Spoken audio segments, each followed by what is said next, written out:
Thank you for tuning in to Sundays at the Square. I am your host, Toni Ringgold, and I hope that you are having a wonderful, wonderful, wonderful weekend thus far. I know that I am. Today, I am super excited because I have some movers and shakers in the community sitting with me.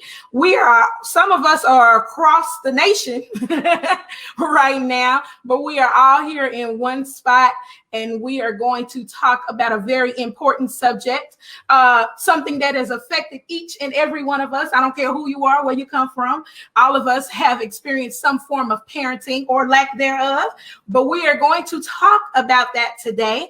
I am going to jump right in. I will say before I get started that this week has been really, really tough for me personally. Just all of the things that I'm seeing that is happening in our nation, and it's nothing new. It's been going on, but there's a recent video that came out of a Black man being murdered by law enforcement. And one of the last things you heard him cry for was his mother before he was killed. And I'm talking about Mr. George Floyd. Rest in peace to him. And I'm definitely praying for his family. And we hope that some form of justice is served. I couldn't really bring myself to watch the video itself. I accidentally clicked on a piece of it last night, and it put me in an emotional tailspin. It is something that scares me because I am a mother. I'm a mother of 3 children. I'm a mother of 2 Black boys, and I'm a mother of a little girl. And the truth of the matter is, you can be, these days, it doesn't matter whether it's a male or a female. Black people are being killed by law enforcement, and it is what it is. We talk about Breonna Taylor, who was just murdered for a no-knock warrant in the wrong home. She was sleeping in her bed. We see the video of 10 minutes. An officer is kneeling on a man's neck. He's looking down at him as the man is stopping breathing. I don't know what world we're living in right now. But this particular interview is very important. And I didn't realize how important it was until I started to see even more and actually do research. A lot of times, even with the Ahmaud Arbery situation, it was hard for me to watch it because I get sucked in emotionally, and it's hard for me to leave that place. And so even with that, I did not do a lot of research. I knew what they had done. I knew that it was wrong, but I wouldn't allow myself to get completely engulfed in it because it takes me to a bad place. Now, with this situation, I had to do some research, and it is absolutely awful. And as a mother, I cannot lie to you and tell you that I don't feel fear. I know that God has not given us a spirit of fear, but I mean, it's in our face every day. My kids want to walk to the convenience store. It's hard for me to allow them to do that. It's hard for me to not allow them to be in my sight at all times. And so this particular interview is super important. And I'm so glad I see that our numbers are up. I see people are listening. Guys, stay on this interview today. We're going to talk about some things. We're going to talk about some stuff that may be a little hard to talk about. But as a community, no matter what color you are, but especially the Black community, we really, really need to talk about some stuff. We need to talk about those family secrets.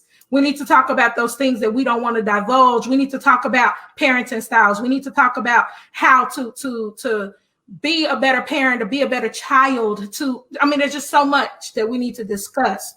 So I'm going to shut up, and I'm going to allow the experts to talk and to discuss and to do their thing. All of our live viewers that are viewing via Facebook right now, hey, y'all, feel free at any point if you have any questions and or comments. You can definitely chime in. I'm going to allow each and every one of my wonderful guests, some who I know very well and I love dearly, and some who I've seen in the community and seen doing things, doing positive things in the community. And I'm super excited to learn more about them. So without further ado, I'm going to give it over to the head woman in charge, the one who's putting all this together, you know, the mover and the shaker, Miss Shirley Latour. Thank you so much, Toni. I am, first of all, just so honored to be in your presence, to have been invited onto your platform and just to be in your space. And so I count it an honor and a privilege anytime I can get around other Black people who are doing what they're supposed to be doing in the community, in their lives, and especially on today when the topic of parenting is so very, very important. And so I'm just grateful for this time and this space to be among all of you. And so I just want to introduce myself real quick. I am Shirley Latour. I am the visionary behind the Grace to Recover series. And this is book number 3. The first 2 books came out last year, February 2019. Had no idea of what all of the magnitude that God was going to do through these books, but I can say it's been a wonderful journey bringing together women and now a man who has come onto the platform to help people to be graced to recover, because we all go through things. And so this parenting edition, I didn't know that this was going to come out right in the thick of what's going on, but God is always strategic in the things that he does. And so this parenting edition's lessons from the past. There are 8 authors altogether in this book. 6 of us are here on today. And so we all write about from a very unique experience of our childhood upbringings and how it influenced us in our rearing of our own children, or how it has made us feel as adults in some of those parental relationships that maybe we even have with our own parents now that we are their adult children. So this book has been very powerful, very moving, helping to open the eyes of people everywhere, because sometimes we do things now that we didn't realize where in the world they came from, but they came from our childhood. And I just want to allude to this point because I believe it is so relevant. The murder of Mr. Floyd, very unfortunate, harmful thing. But what we're seeing as an after effect of that with the looting and just the downright things that are coming out of it, those things did not start with the people just now. They started back from the way they were raised. That is how they handled things as a whole. And so now those things are now coming out. But what can we do to turn that around? So I don't want to turn this interview into that, but I want to make that clear that we don't just open our eyes one day and start doing things that are not right. They are rooted and grounded in us until we come to the realization that they're wrong and we decide to make another choice. So I want to introduce our very special authors that are on here on today. We have Miriam Snyder, Apostle at My Church, Liberty Christian Center. I always have to give them a shout out. We have Carrie Ann Zamore Frazier. We have Kim Purple Hearts Horton, and we have the Curves, Kenneth and Shonda Curve. And so I'm just delighted to have them all here. They're all professionals in their own right. And so they'll introduce themselves more in depth. Awesome. I'm going to start over with Apostle Miriam. I would like you to introduce yourself. And if you're just tuned in, you're tuned in to Sundays at the Square. I'm your host, Toni Ringgold, and today we are having a very important meeting. Very, very, very important meeting, interview, discussion, whatever you want to call it, about parenting. And so, Apostle Miriam, I'm going to have you go ahead and introduce yourself. Well, grace to everybody. God bless you. Thank you so much, Sister Toni, for allowing us to be on this platform. As was said before, as you noted, I'm simply Apostle Miriam. My last name is Snyder. I am an apostle here to the region of Central Texas. I attend the awesome Liberty Christian Center Church, where I am the lead intercessor there, as well as I also host a show every Tuesday night on KRGN 98.5 FM, The Rock, called Meet. That is Mature, Edifying, Anointed Teaching with your host, Miriam. And every week we just bring about topics that will just literally mature people, edify them, build them up, and cause them to live a successful life. I'm really grateful to Minister Latour, Sister Shirley, for allowing me to be a part of this series on parenting, because it's just, as I'm looking up, I have raised a wonderful young Black man of God in the faith as well as just in life. He's right now living in Atlanta with his wife and his newly born son as well. And you better believe during these times we have been praying for our children, praying for our men, period, in this time. So it is definitely a strategic time that we're living in. God wastes nothing. He has planned this be so far a bit above and beyond time. He knew that at this time we would need this anchoring source. So I'm just really grateful. Thank you for allowing us to be here today. Awesome. I'm going to bring it over to Carrie Ann Zamore Frazier. Hey everyone, Carrie Ann Zamore Frazier. What can I say? I am a clinician, I am a professor, I am a playwright, and I am just very happy to be here. I am the mother of 3 sons, and so you'll be hearing a little bit more about that. I was super excited to be a part of this project with these dynamic writers and our visionary Shirley Latour. And so this is an awesome read. And so if you don't have it yet, make sure you get a copy and definitely read all the different stories in there. Awesome. All right. Up next, we have Kim Purple Hearts Horton.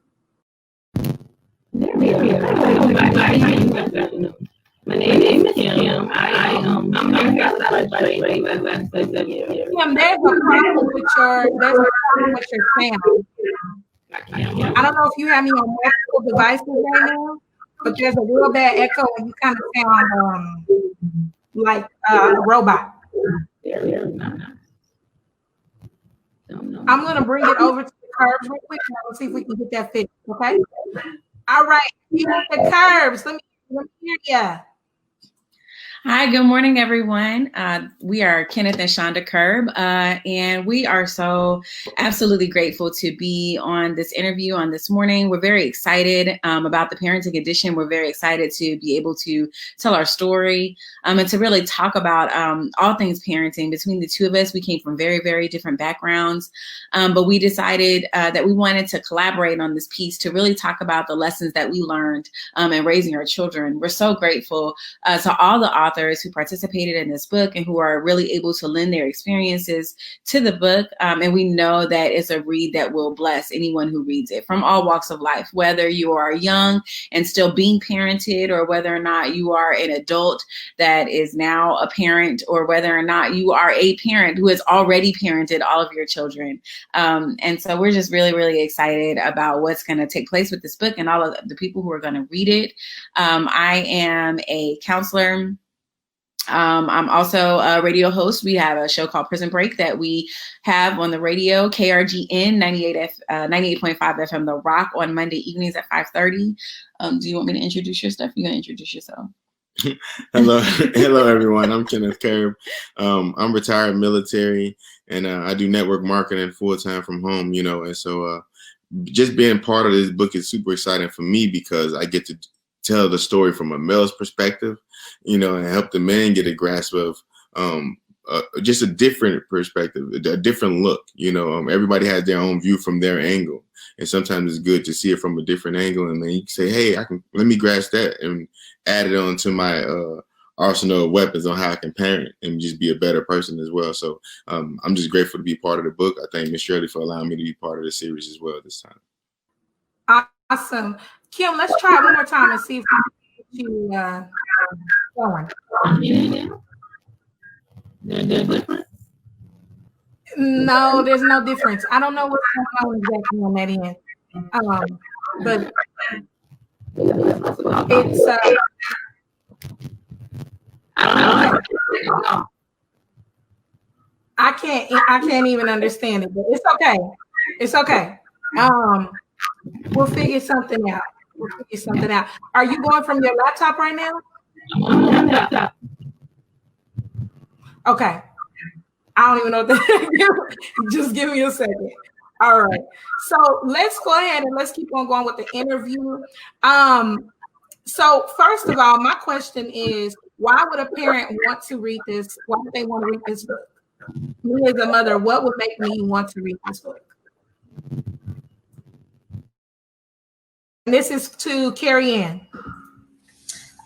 Well, I know I've read the whole book, and I think I've read it cover to cover maybe 3 times. And each time I find a nugget in there from one of the different authors about their own experiences, or even experiencing how they parent.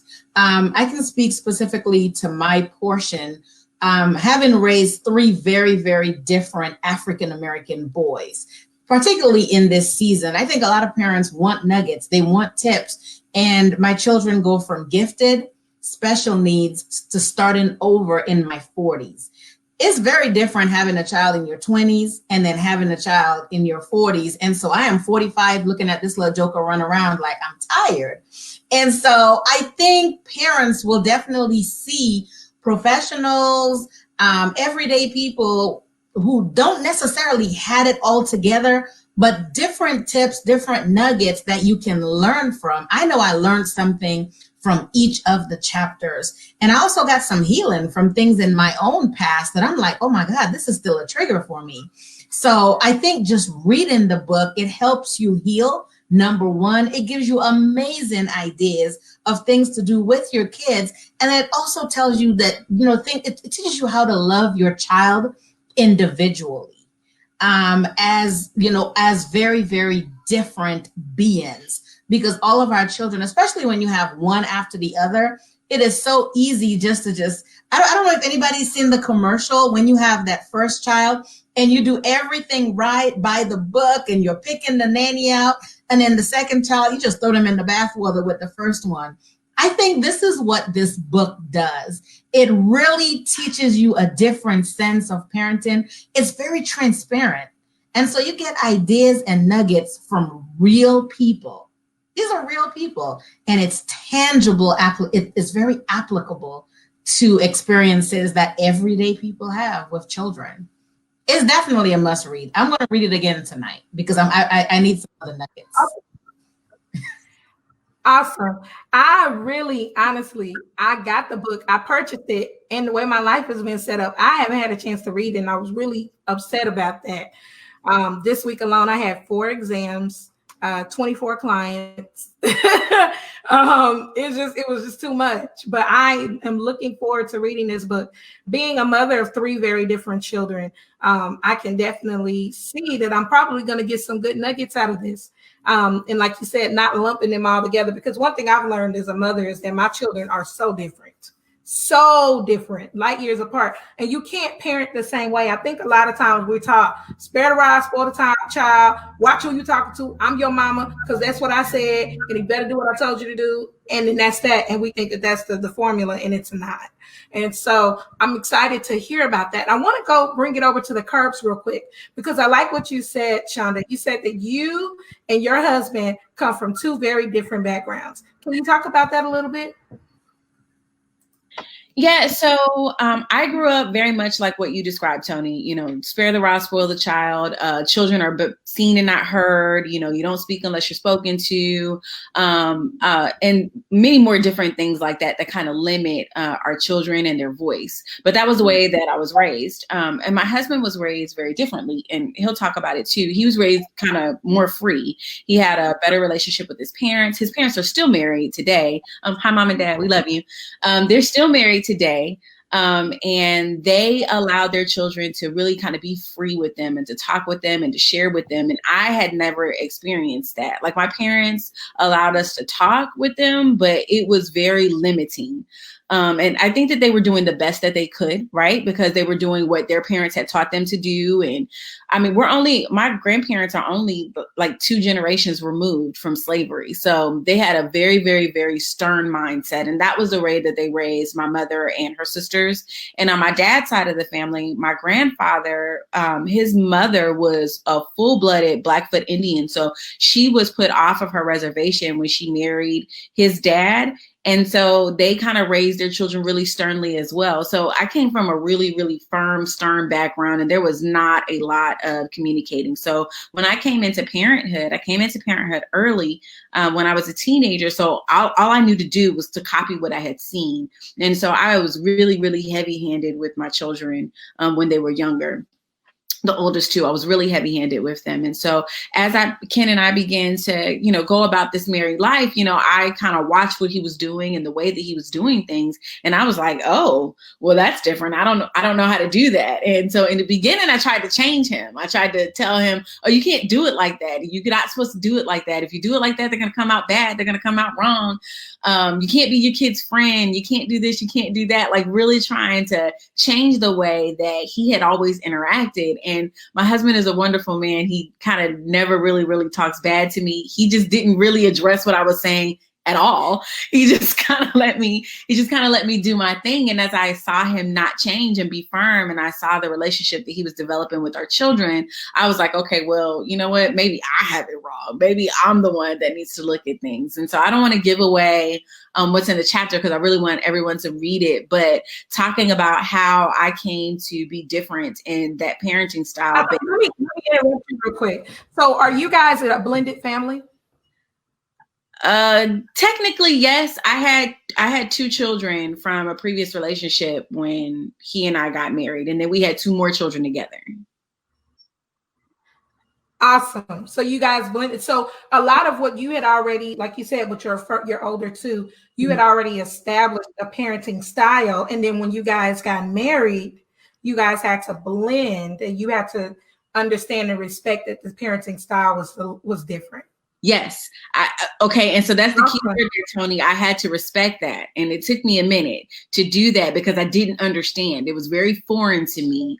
And he, like I said, he's wonderful. He was such an anchor for us during that time because he was just unmovable in the way that he wanted to interact with the kids. No matter what I said, no matter what I did, he just stays that right. That's not, he just stayed steady on that course, believing what he knew to be true and the way that he was raised and not moving at all. And so when God spoke to me concerning the way that I was doing what I was doing, I was like, okay, God, well, I don't know what else to do. And so then my husband had always filled in the gap before. So he kind of continued to fill in that space. And as he filled in that space, he made room for me to come along. So it was really good for kids for us. Awesome. I love it. Do I have any single mothers or divorced mothers that are on this panel today? Okay. I'm going to bring it over to Shirley. One thing for me, and then I'm going to give Apostle Miriam as well. One thing for me, I was a married woman for 10 years. We planned these babies. And right before the interview, I was a little late coming in because, my children's father came down and he wanted to take his kids fishing. So I'm like, yes, please take them fishing. No. But, it has definitely been a balancing act, trying to manage being now a single mother. Some people say, oh, you're not a single mother because, but yes, I am. I'm very much a single mother. We do parent our children, but my ex-husband lives in Austin. And for the most part, I have the kids probably about 85% of the time. So in my book, I'm a single mama. And so trying to balance that and figuring out, especially, I have a teenager and his body is changing. And he wants to talk to me about it. And I'm like, call your daddy. Like, I'm not ready. What are you doing? It's odd. It's odd, and so, trying to understand and grasp all of this and the voice deepening and now your feet bigger than mine and now you're getting taller than me and hold on, player, because I'm still in charge. Like, you know, you trying to figure all this out.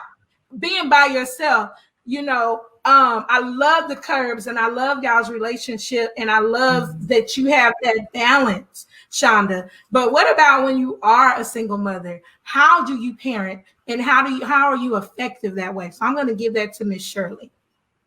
Okay, so for me, my story is I would say a little different. I mean, I was not a single parent for the whole time. So my first child, he's 21 now, a junior, just completed his junior year in college at Prairie View. Shout out. And I was a single mother for the first 2.5, almost 3 years. And then I married someone else, and we were married for 16 years before getting divorced. And so I've been divorced for 2 years now, and we have a daughter together, and she is 15. So my story is a little bit different, because for the most part of their upbringing, I had been married, but it also makes it a little bit harder when you have been married that long, and now all of a sudden the other half is not there. And what do you tell them, you know, during that time, though they already see it and they know it?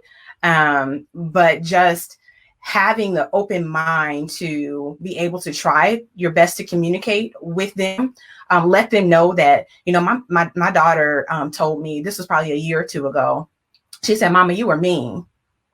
And this was during the time of the marriage. I didn't realize I was being mean, but I was trying to protect them and stuff. And so how you voice yourself to your children when you're going through hurts, they're going to feel it and they're going to see it. Though you may not mean it. Good. That's good. It is still there. And so when she came to me and told me that, I was like, oh my God, I'm really sorry, Valina. I was going through some things and I wasn't able to effectively communicate with you. And I'm sorry, but I'm here now. And whatever you want to talk about at any time, Mama's here. You know, and so our relationship is a whole lot better now. And my chapter, I even talk about, my chapter is titled Generational Curses and Blessings, all wrapped in one. So I learned some good things. My parents were married my entire upbringing. There are 6 of us. My parents were married the whole entire time. They were in church. But we learned a lot of religiosity. I'm just going to keep it frank, because truth is truth, and we got to speak it. So I learned a lot of wrong and right all at the same time. But I can say that those wrongs that I learned plus the rights that I learned, they have made me who I am, and I'm grateful. You know, and so just being able to walk through those things and walking through the divorce and having her to come to me afterwards. Now, my son's a little different because he was grown and on his way to college the same year that the divorce happened, or when it was initiated. So that was a little bit different, and trying to help him maneuver through it. It's much different parenting a teen son through that, who has 2 dads, because his biological father is in his life and was in his life. And then you have the one that you were actually raised with who left. So now you're missing 2 real fathers, right? And having to help him walk through that. And he's a much quieter child. They're both kind of quiet and reserved, and they express themselves through music. So I've got to introduce them to you, Toni. And so just having that balance of knowing who each individual child is and helping them to walk through those stages of life is really important. And when we're wrong, daggone it, say you're wrong. That's it. I could say a whole lot. Don't say, do you want something to eat? Just say, you know what, Mama, sorry. You know, I get you. You're right. You are absolutely right. Because, you know, we do things like, oh, you want something to eat? You hungry?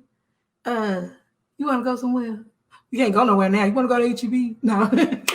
we do all kinds of stuff. Now, instead of, like you said, just say you're wrong, you know? Apostle Miriam, I want to bring it to you. Man, this interview is going so fast. How are we 30 minutes in? Okay. I want to hear a little bit about you being a single mother.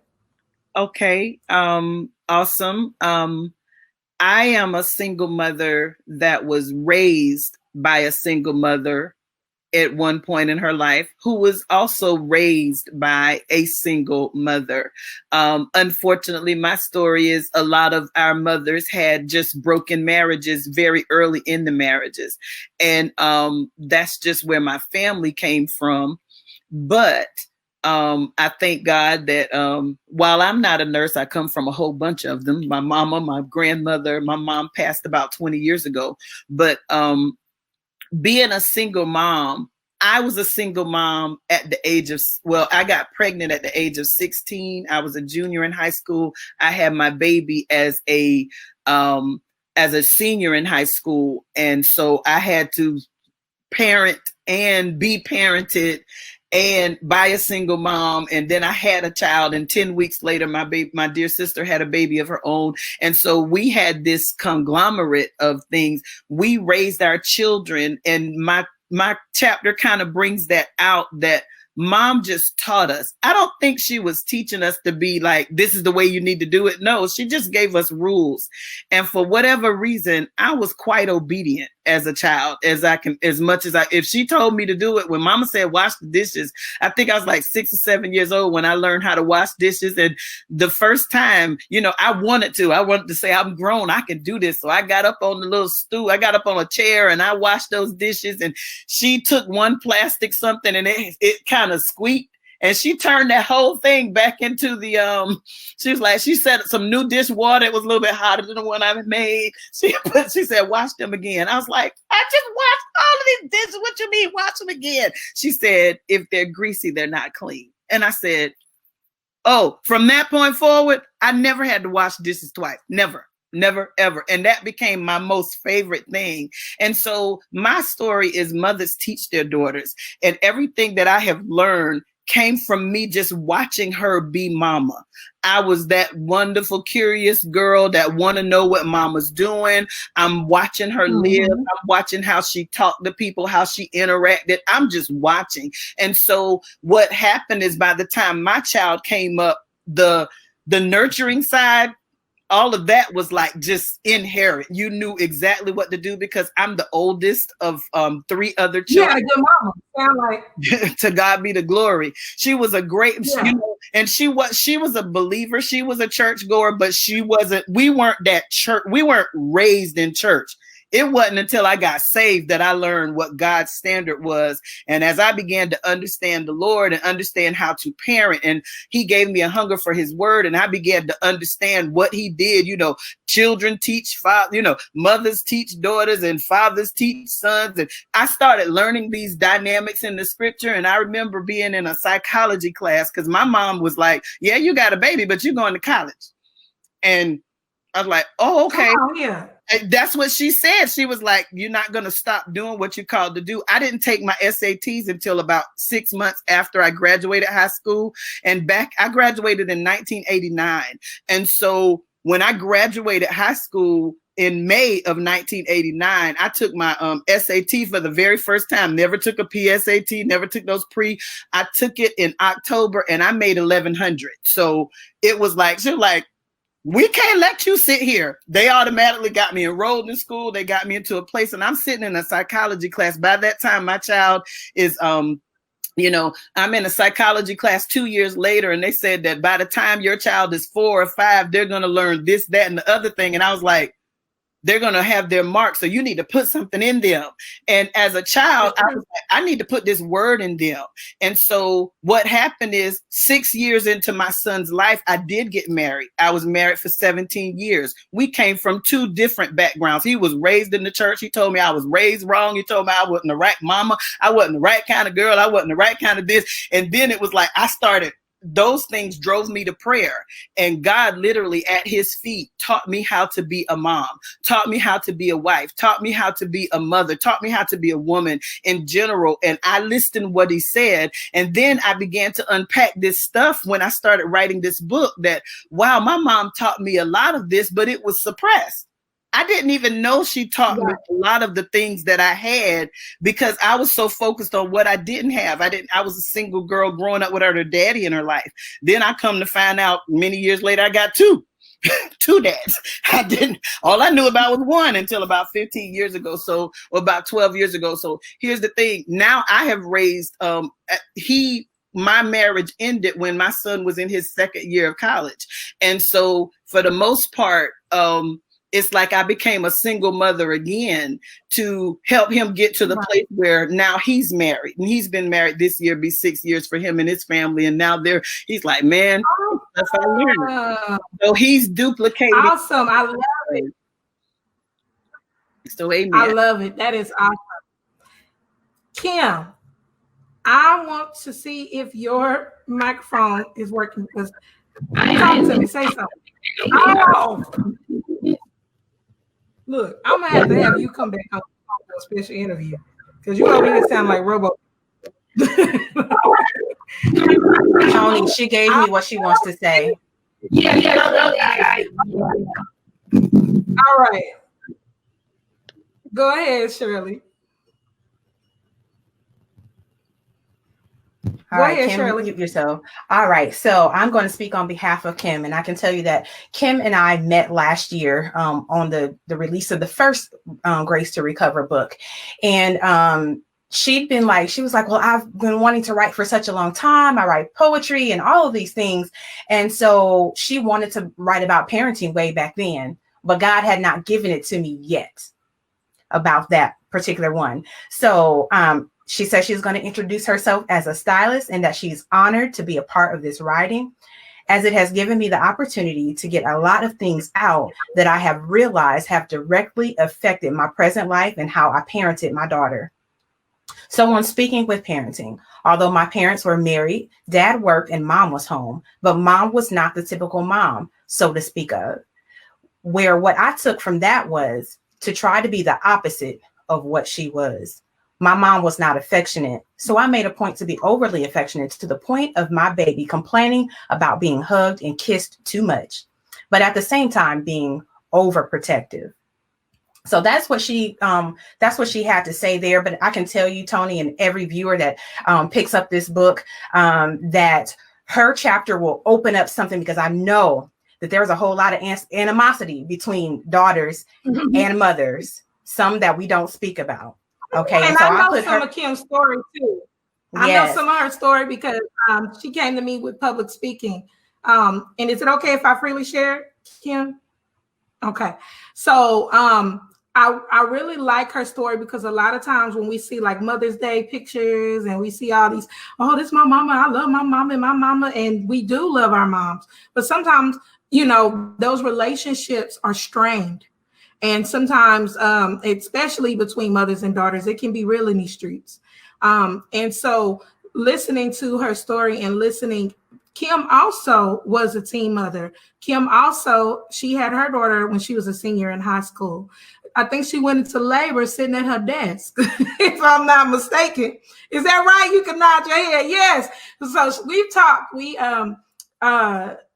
Kim was actually a client of mine, and we done public speaking because she had so much on the inside of her that I'm ready for her to come on out to show. And her story is very dynamic.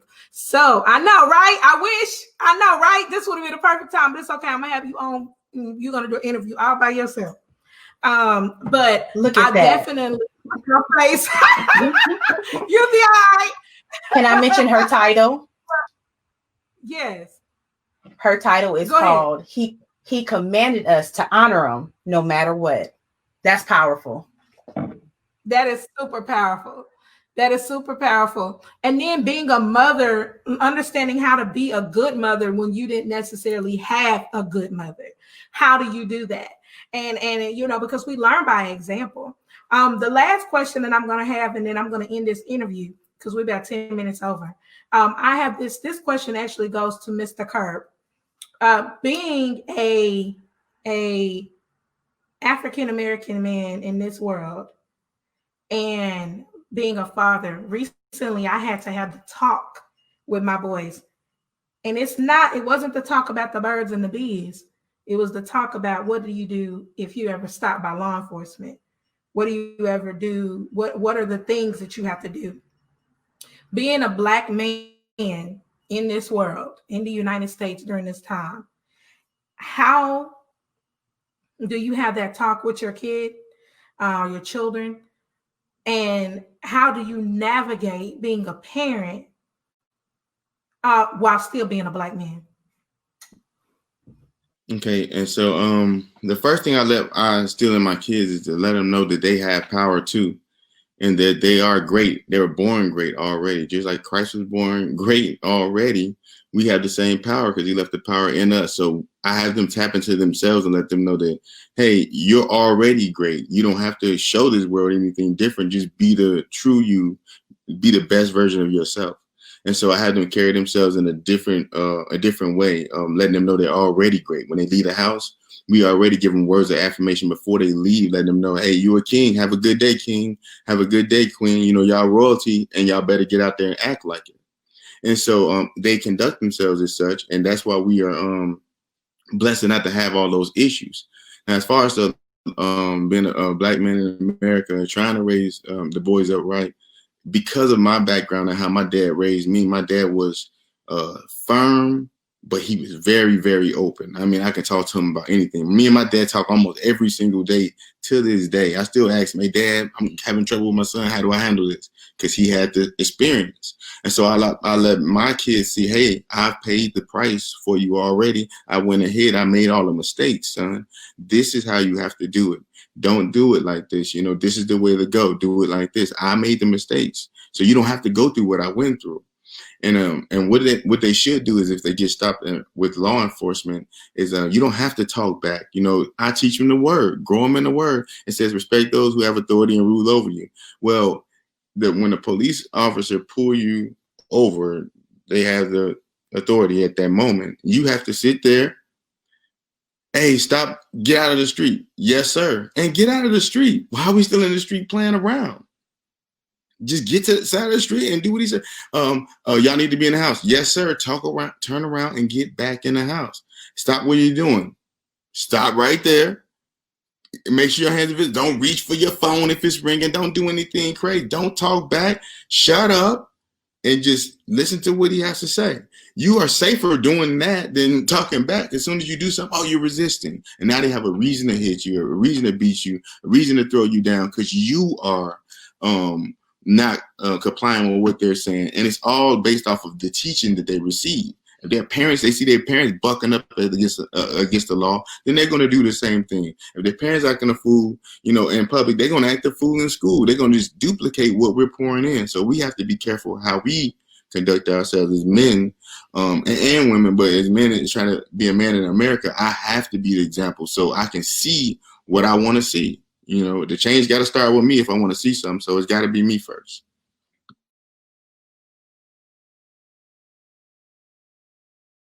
Awesome. I appreciate that. I appreciate that. I hear what you're saying, and I think it's right. And I think a lot of times we can prevent some stuff. But like the one that I just saw with Mr. Floyd, he was subdued. He was down on the ground. He was where he was supposed to be. He was completely detained, and he was still killed anyway. So I think that as a parent, we teach our kids. We're trying to teach our children those things. And I think that you're right for teaching them that. But I guess it's a bigger issue. You know what I mean? Because even if they do everything that's right, there's still a chance that something like this can still happen. And I think that that's the part that tugs on me. And it makes it hard for me being a mother. And see, I think that makes it hard for us too.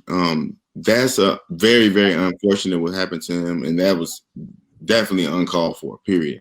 And the only thing we can do now is us as a unit, as people, come together and we stand as a unit, not act crazy, not, you know, destroy the cities that we still have to live in, destroy the communities that we still have to live in, destroy other lives destroy businesses of other Black businesses that we have, you know, in the community that we're destroying. Right, that's right, exactly.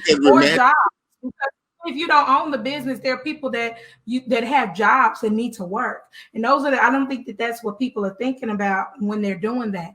It's a very primitive response to a serious issue. But we're going to have to go ahead and wrap this up because we are 45 minutes in. I actually am going to bring on someone who is actually offering a solution in this area. I want to see if I can add him to the stream right now. Let's see if it'll let me add him. Okay, so it won't let me add him.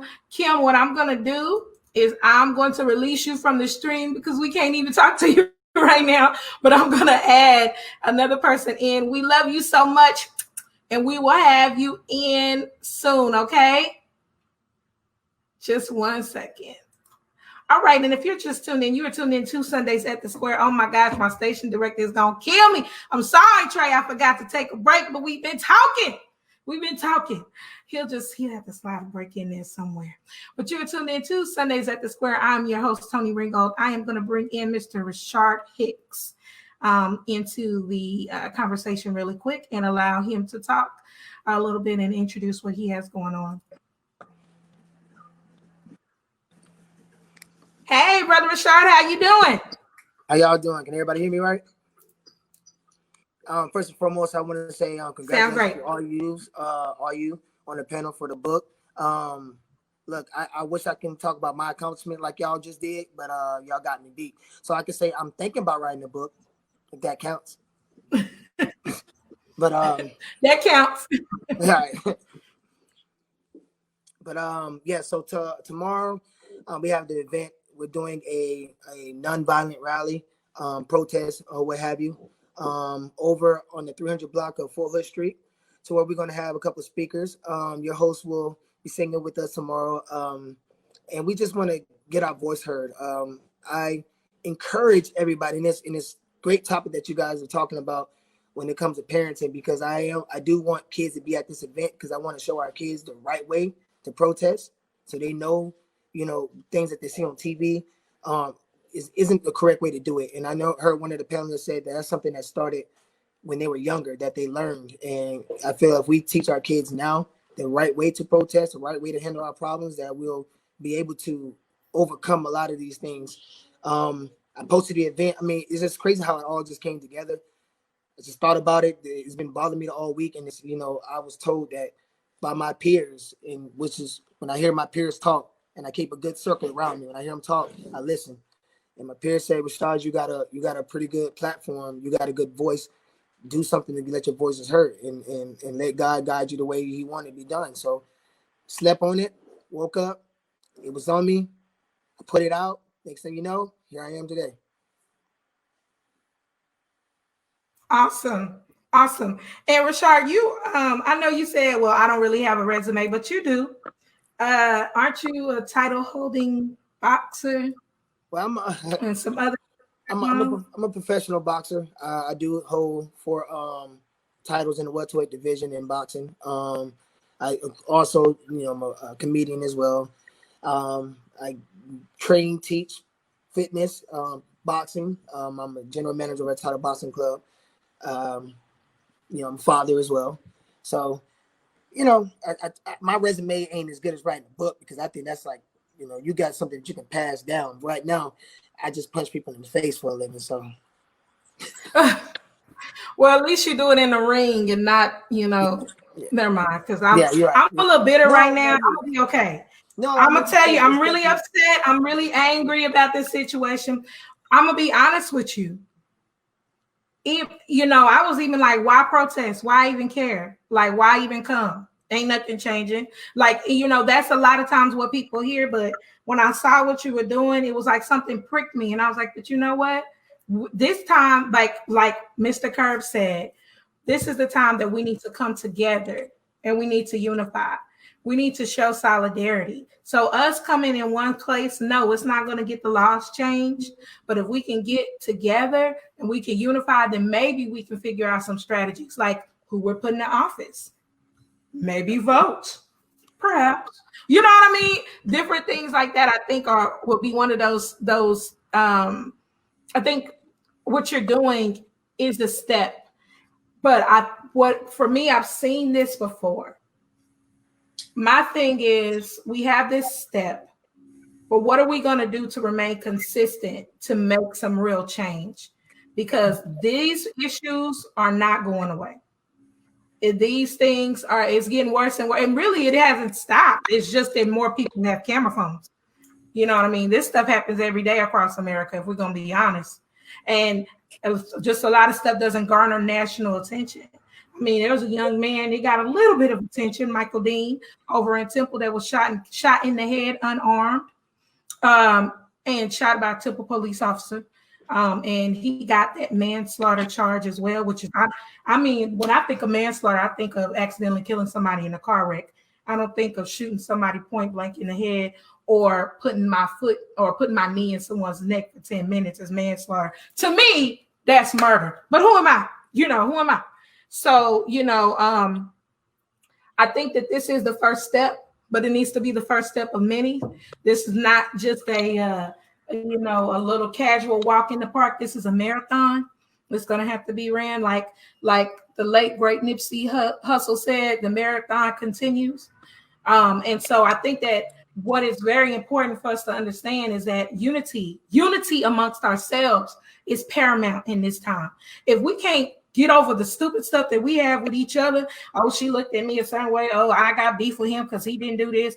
We don't even know how to communicate effectively with each other. How are we going to be able to come together as a group to be able to fight against the people that are oppressing us? And then all of our, you know me, I don't have no filter, y'all. I'll say stuff that other people don't want to say. All of our white friends out here, all my white people. Now, I have seen some of my white friends out on my friends list and that have been making posts, and thank you so much for using your voice. But if you're my white friend, I need you to pull up. You see us pulling up, pull up, because your voice is needed. They killing us. We're a minority, like you like to say. I need my white brothers and sisters. I need my people of other colors. Let's pull up. Let your voice be heard too. At some point, we talk about the good cops and the bad cops. I'm sorry, but I got to say it. I'm going to be done because I got to get it off my chest. We talk about good cops and bad cops. There are some excellent cops. I know a couple of good cops. Officer Kyle Moore is one of them. However, we talk about, don't say all the law enforcement is bad. There were law enforcement that were standing around watching this man be killed. So somebody please explain to me and help me to understand where are the good cops when the bad cops are doing what they're doing. To me, those are things that we need to talk about. And so, not to take it there, but I took it there and it needs to be said. And I pray that somebody is listening that can affect some change.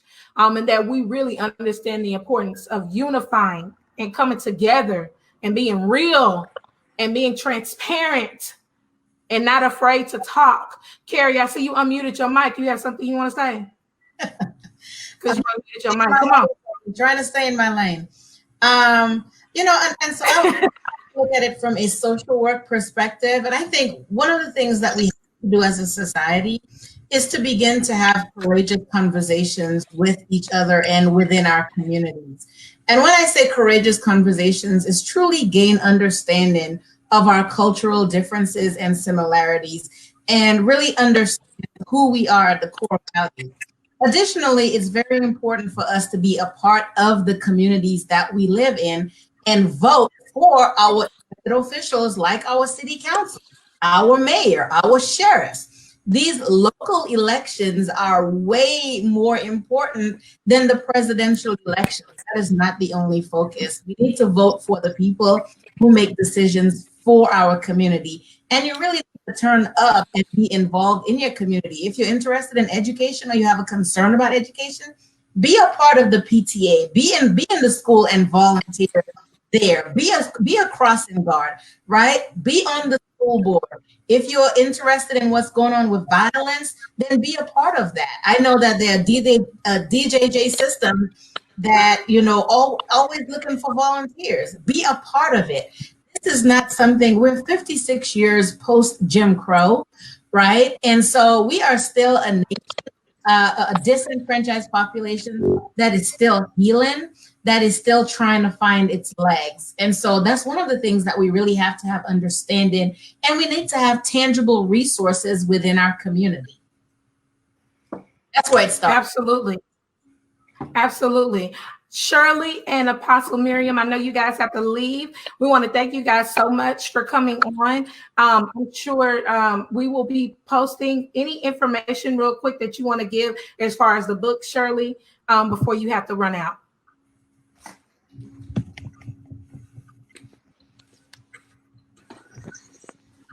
Unmute yourself. Well, there we go. So thank you so much. So the book can be found on Amazon.com. Right now, we are still pushing for that bestseller. So go on Amazon.com. You can hit Amazon.com /author /Shirley D. Latour. And that's Latour is my last name.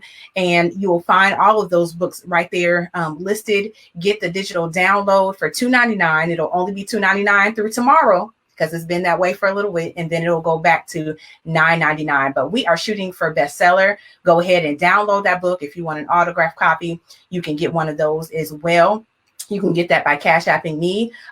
Cash App $SLELITEPUB. And that is for SL Elite Publishing. That is my publishing company. You can look up the website for that is slelitepublishing.com. And that's all I have. Thank you so much, Toni, for allowing me and the rest of the authors into this space. Be blessed. Awesome. Thank you so much. You guys be blessed. All righty.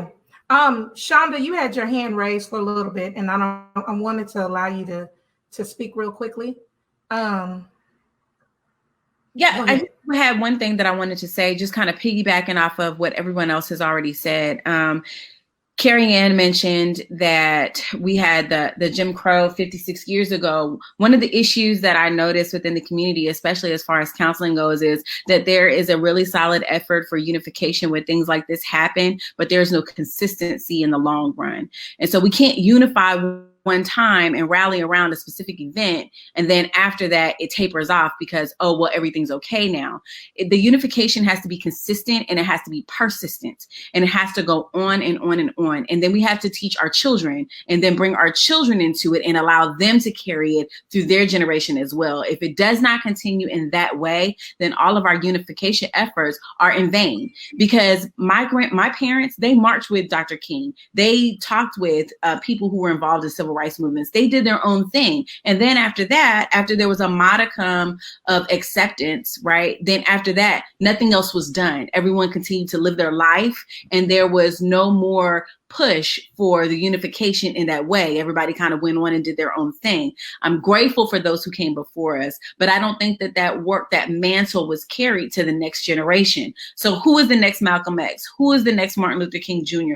Who is the next civil rights leader or activist that is going to then carry the torch to the next generation? We have to continue to push for unification and solidarity, not just a one-time thing, but a forever thing.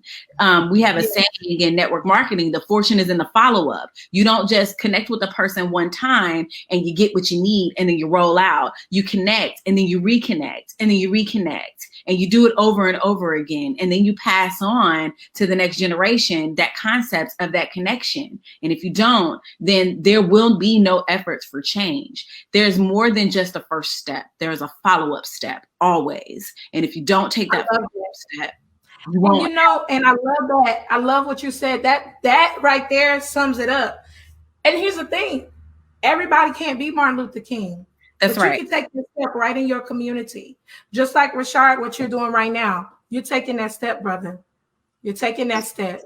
Absolutely. And I think the thing that she said is the reason why I am doing what I'm doing.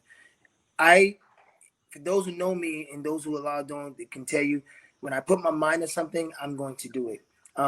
Even back to my boxing career, I started boxing at 25. I'm 35.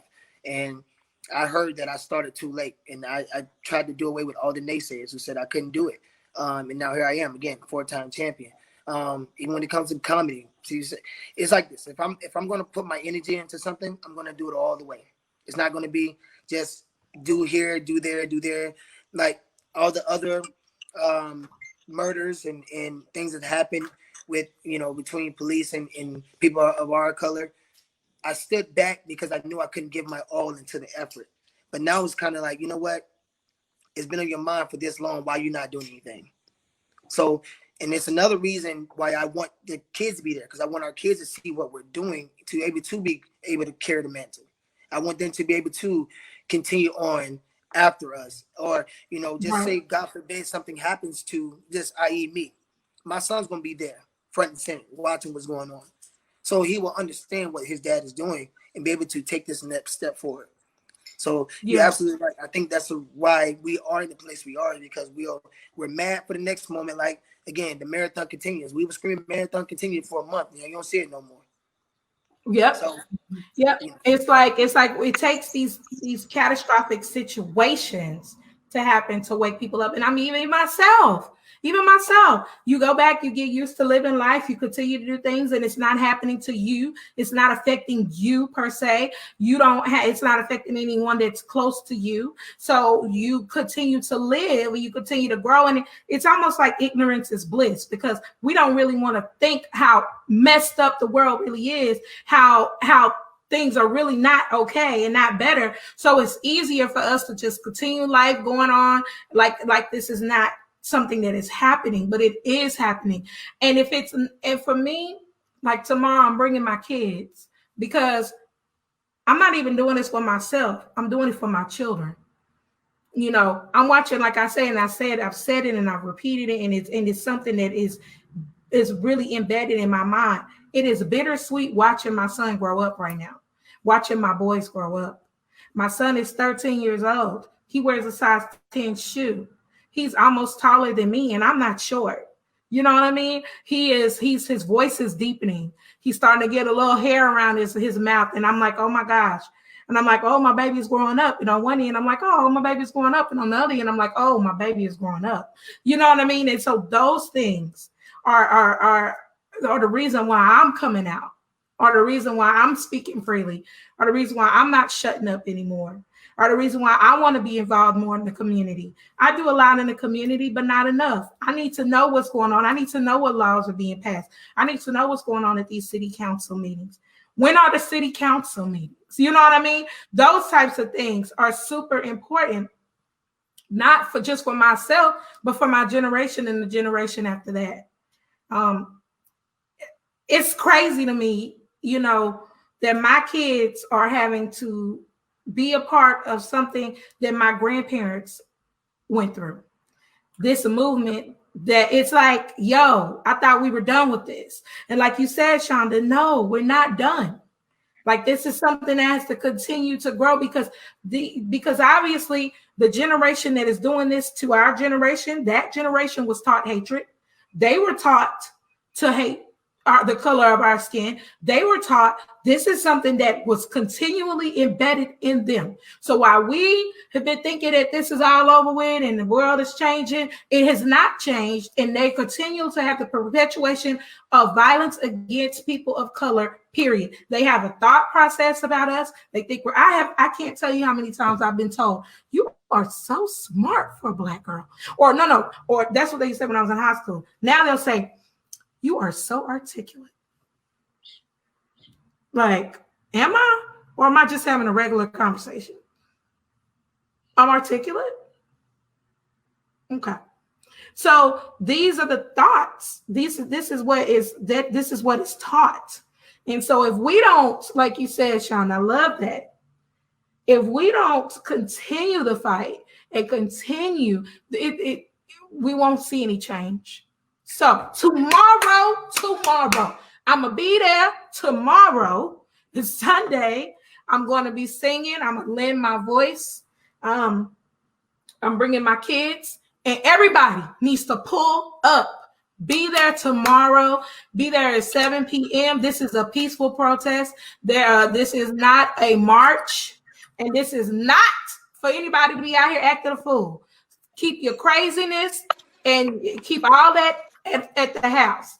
Nobody's looting anything. We're not doing any of that stuff. Reshard, give the address again. 300 block of Fort Hood Street. That'll be on the corner of Elms Road and Fort Hood Street, where the club Starlight, formerly known as Taboo, will be at. We'll be out in the open.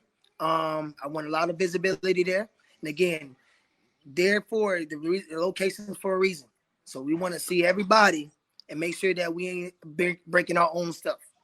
So yes, that's the biggest thing.